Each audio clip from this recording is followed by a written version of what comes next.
bienvenue. Alors aujourd'hui, on va faire quelque chose d'un peu différent.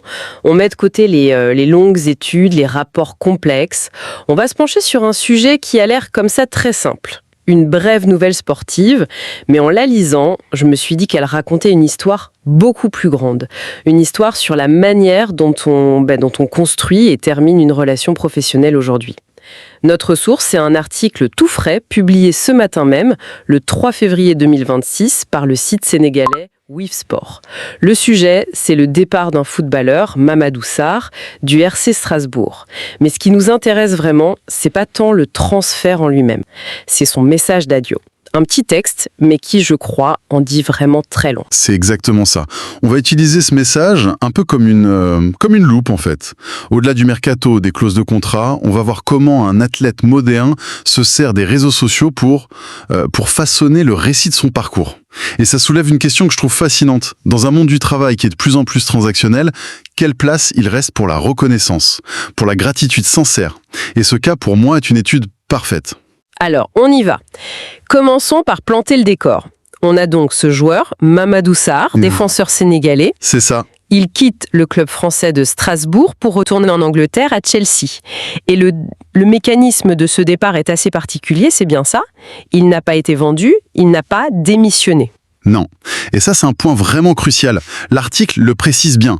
Il était en prêt à Strasbourg. Ça veut dire qu'il appartient toujours à Chelsea. Ils ont utilisé ce qu'on appelle une clause de rappel. C'est une décision unilatérale, purement contractuelle, qui a été prise à Londres. Donc, si je comprends bien, le joueur Mamadou Sarr et même son club d'accueil, Strasbourg, ils sont presque spectateurs de la décision. C'est ça. C'est Chelsea qui a toutes les cartes en main. Ça doit créer une dynamique un peu étrange, non? On t'accueille, on te fait jouer, mais on sait que du jour au lendemain, ton vrai patron peut te siffler et c'est fini. Mais c'est toute l'ambiguïté du prêt dans le football moderne. Pour un club comme Chelsea, c'est une stratégie quasi industrielle. Ils ont des dizaines, voire des centaines de joueurs sous contrat, une véritable armée, quoi.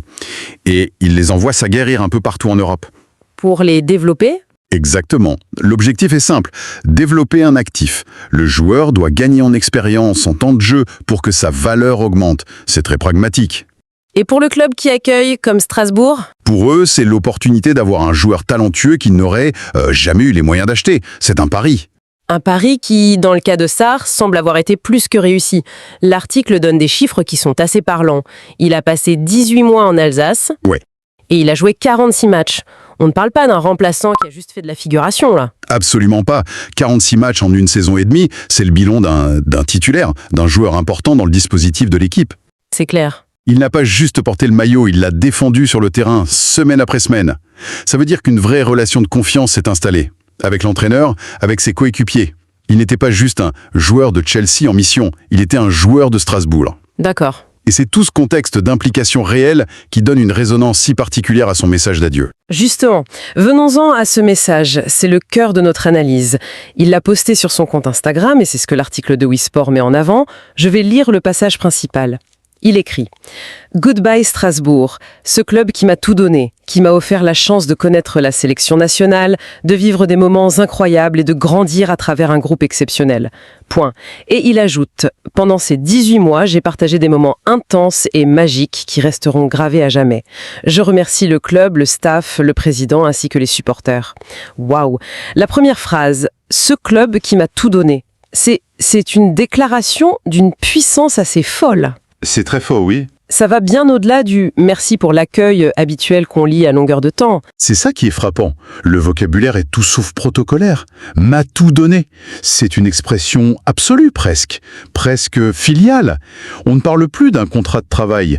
Là, on parle d'une expérience de vie fondatrice. C'est vrai. Il aurait pu dire merci pour l'opportunité, ce qui est déjà très bien. Mais tout donner, ça place la relation à un tout autre niveau.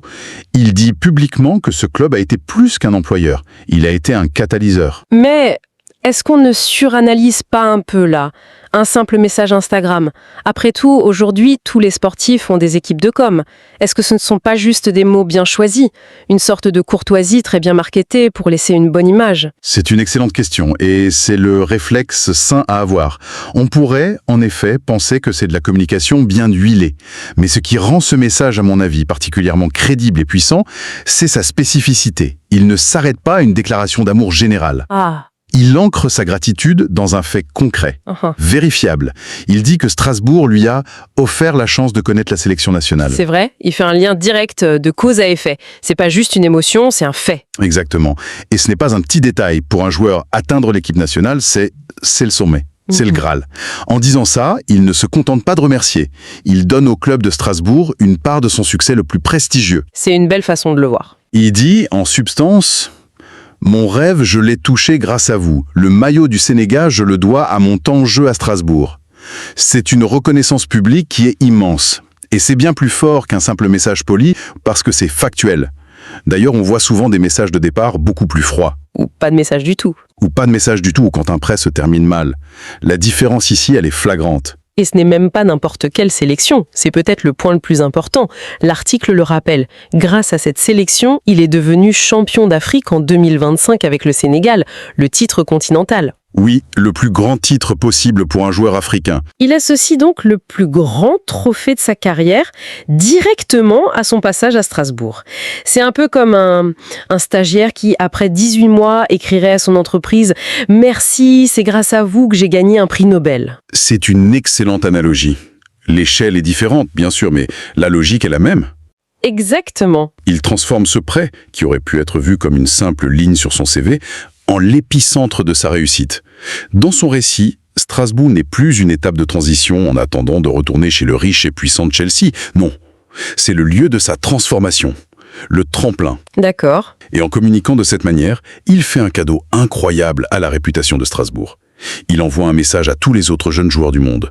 Aller à Strasbourg, c'est un club qui ne vous utilise pas seulement, il vous fait grandir et vous permet d'atteindre vos rêves les plus fous. Et cette gratitude, elle ne semble pas être à sens unique. Le club a aussi communiqué, même si, le ton est assez différent. Ah oui. L'article rapporte que le RC Strasbourg a remercié le joueur pour son engagement et son professionnalisme. C'est beaucoup plus sobre. C'est du langage corporate, et c'est normal. Une institution doit garder une certaine réserve. Bien sûr. Mais les mots sont importants. Engagement, professionnalisme. Le club salue le travailleur impeccable. Lui, dans son message, il parle de moments magiques, de grandir. Il est dans l'émotionnel. Oui, l'un est dans l'affect, l'autre dans le factuel. C'est ça. Le club est dans l'évaluation professionnelle, et la somme des deux, ça donne l'image d'une collaboration parfaite. Chacun a joué son rôle à merveille. C'est ce qu'on appelle un prêt. Gagnant-gagnant. Voilà. On parle même de gagnant-gagnant-gagnant dans ce cas, non? Ah oui, c'est vrai, il y a Chelsea aussi. Absolument. C'est le cas d'école. Décortiquons. Premièrement, le joueur Sarr. Réussite totale. 46 matchs, expérience précieuse, et surtout, il est champion d'Afrique. Sa carrière a décollé. C'est clair. Deuxièmement, Strasbourg. Ils ont eu un joueur de qualité pendant 18 mois qui a aidé l'équipe. Et en bonus, ils reçoivent cette publicité incroyable qui renforce leur image de club formateur. Un bon club pour se développer. Exactement. C'est un argument de poids pour attirer les prochains talents en prêt. Ça peut même leur donner un avantage dans les négociations futures. Et le troisième gagnant, donc, Chelsea. Pour Chelsea, c'est le scénario de rêve. Ils ont envoyé un jeune prometteur et ils récupèrent un joueur aguerri, international confirmé, champion continental. Qui vaut beaucoup plus cher. Sa valeur, à la fois sportive et marchande, a explosé. C'est un retour sur investissement parfait. Tout le monde a gagné. Et cette communication croisée sur les réseaux sociaux, finalement, ça sert à graver cette histoire de succès dans le marbre. Tout à fait. Ce n'est plus juste une transaction financière invisible, ça devient un récit public, une success story qui bénéficie à l'image de tous. On est loin de l'idée d'un joueur vu comme un simple actif financier. C'est toute la nuance. Bien sûr qu'il est un actif pour Chelsea. Il ne faut pas être naïf. Mais cette communication montre qu'une relation de travail, même temporaire, même contractuelle, peut générer un capital humain et émotionnel immense. Oui, le message de Sarr, c'est la preuve que la reconnaissance, ce n'est pas qu'une formule de politesse. C'est un outil puissant. Dans l'économie du sport moderne, où l'image de marque d'un club ou d'un joueur est capitale, ce genre de témoignage sincère est une valeur inestimable. Ça humanise une transaction qui, sur le papier, est froide et purement stratégique. C'est fascinant de voir comment, en partant d'une brève de quelques lignes, on peut dérouler toute une réflexion sur la culture d'entreprise, la communication, la gestion de carrière. On a vu qu'un simple message Instagram, quand il est sincère et spécifique, peut transformer le récit d'une transaction en une histoire de développement mutuel. En fait, ce cas nous rappelle une vérité simple. C'est que même dans des environnements ultra compétitifs et guidés par l'argent, comme le football de haut niveau, oui, bien sûr. les relations humaines font encore la différence. Le contrat, la clause, le salaire. Ça, ce sont les faits. Mais l'histoire qui reste, celle qui marque les esprits des supporters et qui construit une réputation, c'est celle de la gratitude, de l'aventure partagée. Le message de Sarr, c'est l'héritage émotionnel de son passage à Strasbourg. Et cet héritage, il est peut-être aussi précieux que ses performances sur le terrain. Et ça nous amène à une dernière pensée. Une question qui va, je crois, bien au-delà du sport. Le message de Mamadou Sarr est puissant parce qu'il se concentre sur ce que le club lui a donné, pas seulement sur ce que lui a accompli. Ça pousse à réfléchir à nos propres expériences professionnelles. Qu'est-ce qui fait qu'une entreprise, une organisation nous marque durablement? Est-ce que c'est le salaire, le statut? Ou est-ce que c'est, comme pour Sarr, le sentiment qu'on nous a offert une plateforme pour grandir, une chance de se dépasser, de devenir une meilleure version de soi-même? Et la question qui en découle, c'est comment une organisation peut-elle mesurer ce retour sur investissement humain, celui qui est invisible sur un bilan comptable mais qui, au fond, construise sa véritable valeur à long terme?